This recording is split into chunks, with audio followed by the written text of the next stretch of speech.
Welcome to my YouTube channel the civil servant of mankind. आशा करता हूँ आप सब लोग अच्छे हैं, पढ़ाई जोरों शोरों से चल रही है। तो कल हमने देखे थे दोस्तों क्वेश्चन नंबर 60 से लेके 61 से लेके 70 तक। आज के वीडियो लेक्चर में हम लोग बात करने वाले हैं क्वेश्चन नंबर 71 से लेके 80 तक। तो आज हम लोग देखने वाले टोटल 10 क्वेश्चंस। इसी इसी किसी भी क्वेश्चन में आपको कोई भी डाउट है, क्वेरीज है, अगर कोई भी क्लैरिफिकेशन चाहिए तो मुझे कमेंट सेक्शन में ज़रूर पूछें, मैं ज़रूर प्रोवाइड करूँगा। तो चलिए दोस्तों आगे बढ़ते हैं क्वेश्चन नंबर 71 के ऊपर। तो हमारा जो क्वेश्चन नंबर 71 है, India enacted the geographical indications of good registration and protection act 1999 under in order to comply with the obligation of international level organisation. B है इंटरनेशनल मॉनेटरी फंड। सी है United Nations UNCTAD। D है WTO World Trade Organization. किसके under इसको हम लोग ने enact किया है? Goods and registration and protection act 1999 को बताइए। तो जो वर्ल्ड ट्रेड ऑर्गेनाइजेशन की कुछ ऐसे रिकमेंडेशंस थे अंडर आर्टिकल 22 के तहत, जो वर्ल्ड ट्रेड ऑर्गेनाइजेशन की ट्रिप्स एग्रीमेंट है, which defines the geographical indication as indications which identify a good as originated in the territory of the member or a region or locality in that territory, where a given quality, reputation or other characteristics of the good is essentially attributable to its geographical origin। तो जो trips agreement हुई थी WTO की, उसके under हम लोग ने इस टू प्रोवाइड ऑब्लिगेशन और to comply obligations we have enacted the geographical indication of goods act 1999। So यहाँ पे ऑप्शन हमारा बनता है दोस्तों option D, that is World Trade Organization के ट्रिप्स एग्रीमेंट के तहत जो हुई थी WTO की, उसके कंप्लाई करने के लिए हम लोग ने ये एक्ट इनैक्ट किया गया था। ठीक है, now let's move on question 72। Question 72 है हमारा, consider the following statements. Statement है first, in India the state government do not have the power to auction the non coal mines. Second है, Andhra Pradesh and Jharkhand do not have gold mines. Third है, Rajasthan has iron ore mines. Which of the given above is are correct? First statement है first option है 1 and 2, B है 2 only, C है 1 and 3, D है 3 only. तो बताइए। तो फर्स्ट जो ऑप्शन है, फर्स्ट जो स्टेटमेंट है, in India state government do not have power to auction non coal mines, ऐसा कुछ नहीं है। जो mines and mineral development and regulation amendment act 2015 में लाया गया था, which come into force from January 2015। Okay, उसके तहत non coal mine have to be auction by the respective state government. जो नॉन कोल माइंस होगी वो रिस्पेक्टिव स्टेट गवर्नमेंट ही ऑक्शन करेगी। तो फर्स्ट स्टेटमेंट यहाँ पे हम लोग को इनकरेक्ट मिला। तो फर्स्ट इनकरेक्ट मिला तो हमारा option A and option C तो एलिमिनेट हो गया। फिर जो सेकेंड स्टेटमेंट है, Andhra Pradesh and Jharkhand do not have gold mine, but yes Jharkhand have alluvial and native gold. Alluvial gold is obtain from the sand of Subarnarekha river, Son नदी इन सिंहभूम डिस्ट्रिक्ट। सो हम लोग बोल सकते हैं कि यहाँ पे मिलता है gold deposit. Same Andhra Pradesh में भी गोल्ड डिपॉजिट फाउंड होता है। In Rajasthan the iron ore deposit are located in district of Jaipur, Udaipur, Jhunjhunu, Sikar, Bhilwara, Alwar, Bharatpur, Dausa and Banswara. So third statement तो करेक्ट है, Rajasthan has ore mines, but Jharkhand do not पूछा है यहाँ पे। इन दोनों के पास भी गोल्ड माइंस, दोनों राज्यों में भी गोल्ड माइंस पाए जाते हैं। तो यहाँ पे अगर डू होता तो ये स्टेटमेंट करेक्ट हो जाए, बट यहाँ पे पूछा है डू नॉट, तो ये स्टेटमेंट भी रॉन्ग हो गया। तो हमारा ऑप्शन बचा है सिर्फ डी।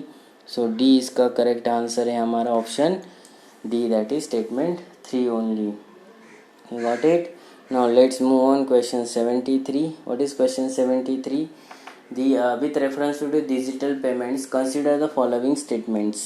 First statement है, भीम app allow the user to transfer money to anyone with UPI enabled bank account. Then second statement है while a chip pin debit card has 4 factor of authentication B map has only 2 factor of authentication which of the statement given is above correct A है 1 only B है 2 only C है both 1 and 2 D है neither 1 nor 2। जो statement 1 है दोस्तों, statement 1 क्या बोल रहा है, भीम app allow the user to transfer money to any one with a UPI enabled bank account. तो which is the correct statement. So भीम app is powered by UPI and integrated payment platform as the official of the government of India. तो first statement correct है, हमें पूछा है correct statements, तो first statement correct है तो ये और ये ऑप्शन हमारा एलिमिनेट हो जाएगा। फिर जो सेकेंड स्टेटमेंट है while a chip pin debit card has 4 factor of authentication भीम app has only 2 factor of authentication. जो उन्होंने क्या किया है, रिप्लेस किया है इस स्टेटमेंट को, ट्विस्ट किया है।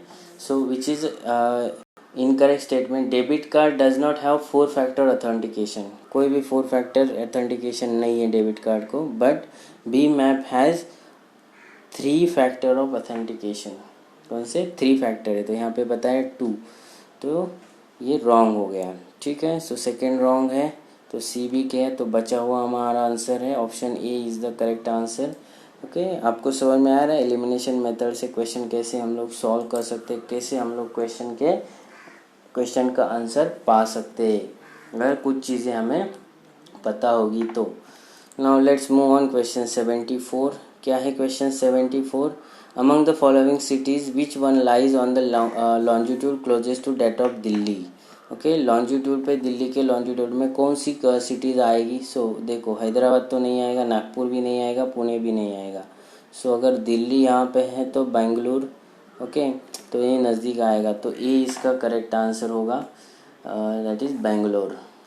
अगर आप देखेंगे मतलब हमारे इंडिया के मैप में, तो अगर दिल्ली नॉर्थ में है तो वो जो लॉन्जिट्यूड जाएगा कि वो बेंगलोर से नज़दीक होके जाएगा। तो यहाँ पे पूछा हमें closest to the Delhi, that is Bangalore, ठीक है। फिर हैदराबाद, पुणे, नागपुर तो बहुत दूर आएगा। यू गॉट इट, समझ में आ गया। मैप का क्वेश्चन, मैपिंग का क्वेश्चन है,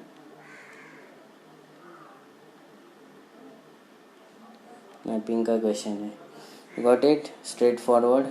लेट्स मूव ऑन क्वेश्चन 75। क्या है question 75, international labour organisation convention 138 and 182 are related to, A है चाइल्ड लेबर, बी है adoptation of agricultural practices to global climate change, C है regulation of food prices and food securities, D है gender parity at the work face.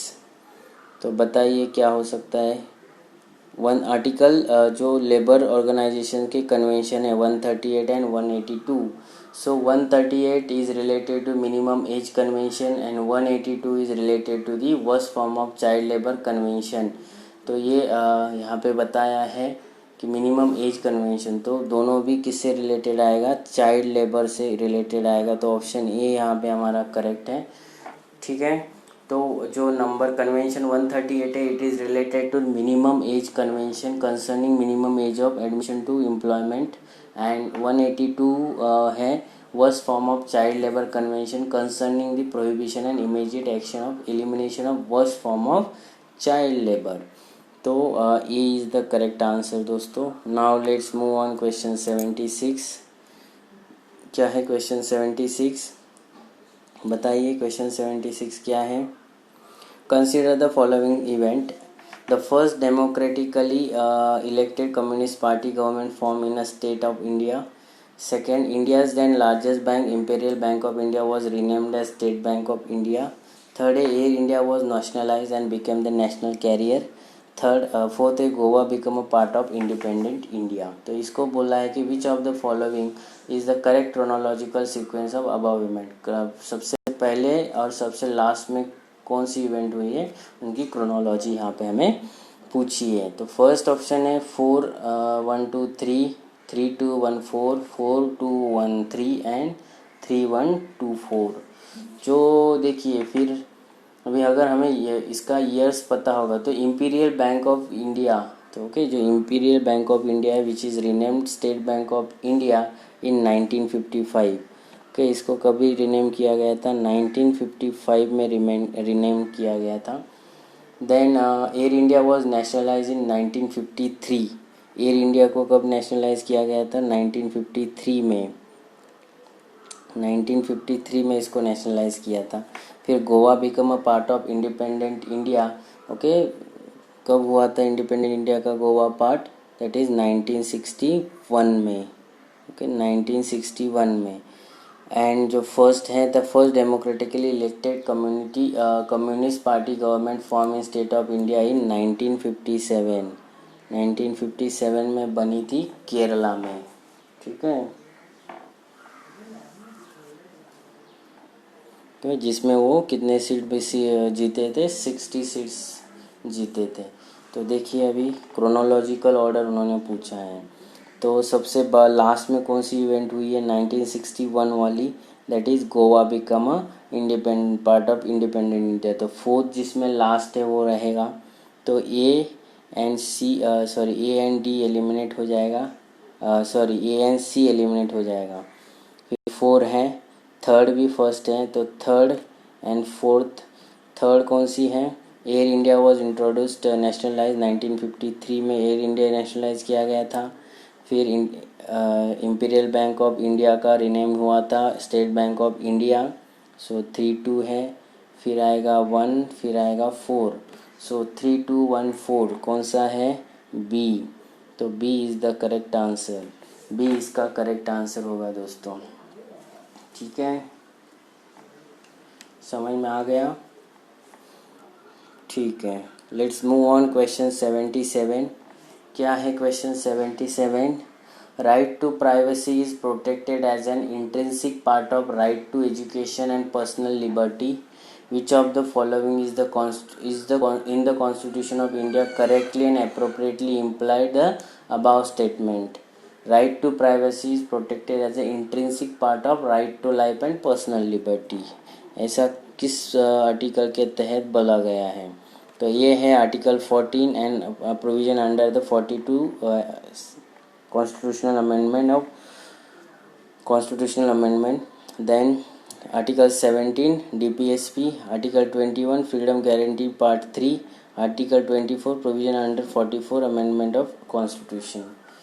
तो privacy is a constitutionally protected right which emerges primarily from the guarantee of life and personal liberty in Article 21 and freedom guaranteed by Part 3 of the Indian Constitution। तो यहाँ पे हमारा answer होगा सी। Straight forward question है कि under article 21, ठीक है, part 3 of the constitution of India. Got it? तो जो गवर्नमेंट सुप्रीम कोर्ट का जो जजमेंट आया था 2017 में, उससे करंट अफेयर इशू था, इसीलिए क्वेश्चन 2018 में पूछा गया था। Now let's move on question 78। क्या है question 78? Consider the following: areca nut, barley, coffee, finger millet, ground nut, sesame and turmeric. The Cabinet Committee on Economic Affairs has announced the minimum support price for which of the above?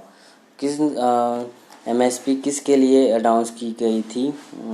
इस current affair question है। MSP कौन कौन सी component के ऊपर announce की गई थी by the economic affair committee? तो ए है 1 2 3 7, बी है 2 4 5 6, सी है 1 3 4 5 6, डी है 1 2 3 4 5 6, that is all the above. तो देखिए यहाँ पे हमें पता होना चाहिए।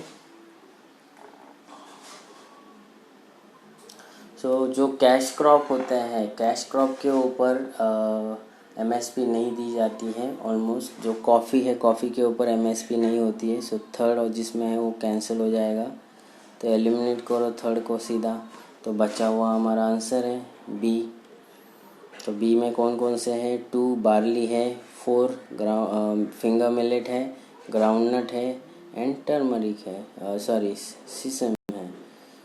ठीक है, सो 2 4 5 6 is the correct answer. B is the correct answer of this question. Got it? Now let's move on question 79. In which one of the following state is Pakhui Wildlife Sanctuary located? Okay, Pakhui Wildlife Sanctuary कौन से state में located है? ए है Arunachal Pradesh, B है मणिपुर, सी है Meghalaya, D है Nagaland.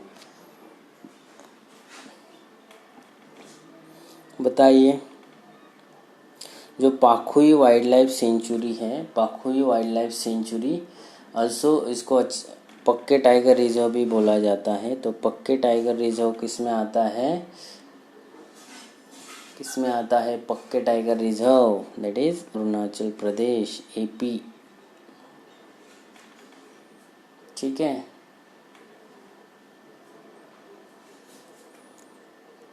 Now let's move on the last question of today's video lecture, that is question number 80।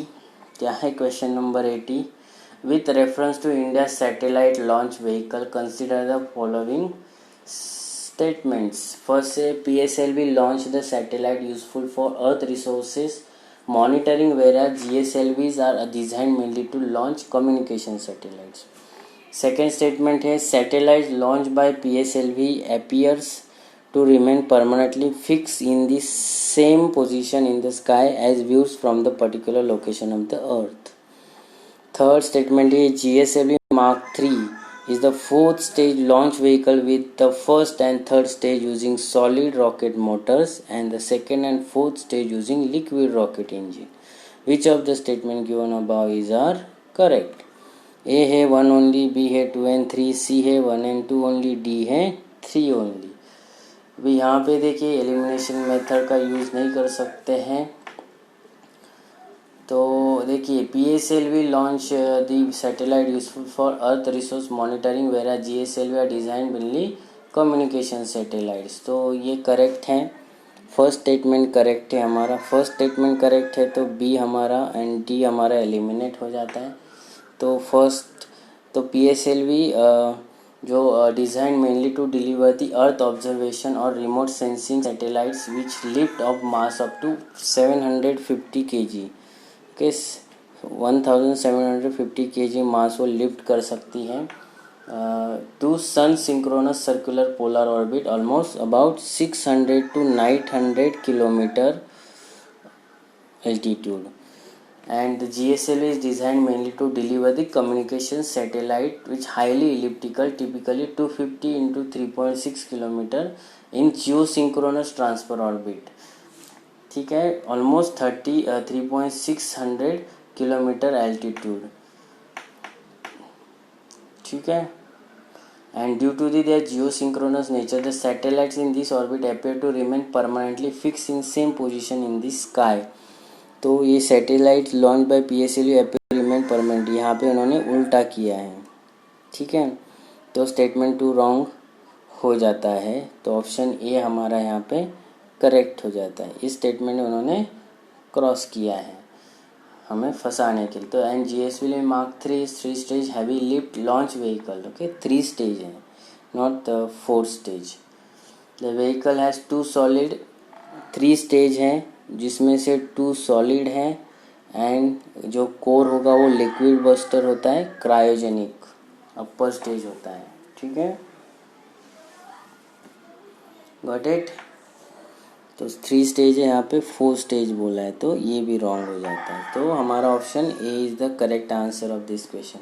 I hope you guys you understand the questions. If you have doubt in any question, please ask me in comment section. I will surely answer your questions and clear your doubts।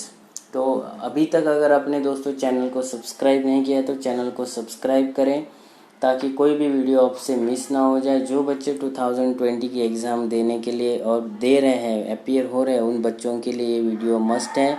इस video को देखिए। अभी तक मैंने जो previous year questions हैं, okay, UPSC द्वारा 2070 में पूछा गया था, प्रीवियस ईयर क्वेश्चन 2018 में पूछा गया था एंड प्रीवियस ईयर क्वेश्चन 2019 में पूछे गए थे। ये तीनों साल के प्रीवियस ईयर्स क्वेश्चन मैंने YouTube पे डाले हैं अपने चैनल पे। तो ये सब प्रीवियस ईयर क्वेश्चन को अच्छे से पढ़ो, इसको अच्छे से एनालाइज करो, अपना प्रिपरेशन की स्ट्रेटजी बनाओ एंड अपने जो 2020 की एग्ज़ाम है उसको क्लियर करने की और उसको क्रैक करने के आगे दौड़ लगाओ। तो दोस्तों इस वीडियो में देखे हैं क्वेश्चन नंबर 71 से लेके 80, नेक्स्ट आएगा 81 से 90, देन 91 से 100। So stay tune to the channel and notification का जो ऑल मेनू है उस पर क्लिक करें ताकि कोई भी नया वीडियो आएगा उसका नोटिफिकेशन आपको यूट्यूब द्वारा आपके मोबाइल में आ जाएगा। तो मिलते हैं दोस्तों नेक्स्ट वीडियो में नए दिन के साथ। तब तक नए दिन के साथ, नए वीडियो के साथ एंड नए क्वेश्चन के साथ। तो मिलते हैं दोस्तों कल, तब तक जय हिंद दोस्तों।